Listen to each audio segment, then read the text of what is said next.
എല്ലാവർക്കും എൻ്റെ യൂട്യൂബ് ചാനലിലേക്ക് സ്വാഗതം. എനിക്കിന്ന് പറയാനുള്ളത് എന്താണെന്ന് വെച്ചാൽ ആരോഗ്യ ഇൻഷുറൻസിനെ കുറിച്ചാണ്.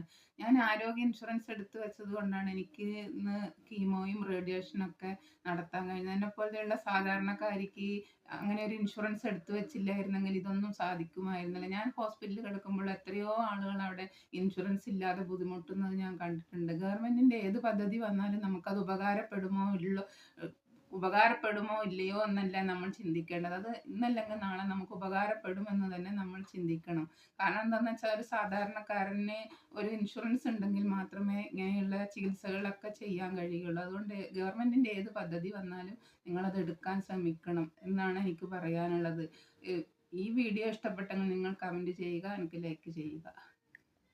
എല്ലാവർക്കും എൻ്റെ യൂട്യൂബ് ചാനലിലേക്ക് സ്വാഗതം. എനിക്കിന്ന് പറയാനുള്ളത് എന്താണെന്ന് വെച്ചാൽ ആരോഗ്യ ഇൻഷുറൻസിനെ കുറിച്ചാണ്.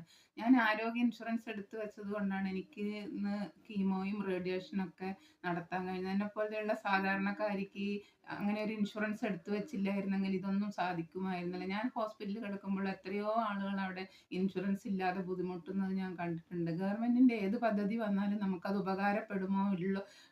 ഉപകാരപ്പെടുമോ ഇല്ലയോ എന്നല്ല നമ്മൾ ചിന്തിക്കേണ്ടത്. അത് ഇന്നല്ലെങ്കിൽ നാളെ നമുക്ക് ഉപകാരപ്പെടുമെന്ന് തന്നെ നമ്മൾ ചിന്തിക്കണം.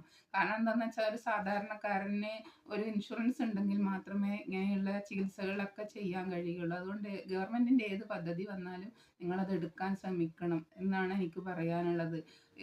ഈ വീഡിയോ ഇഷ്ടപ്പെട്ടെങ്കിൽ നിങ്ങൾ കമൻറ്റ് ചെയ്യുക, എനിക്ക് ലൈക്ക് ചെയ്യുക.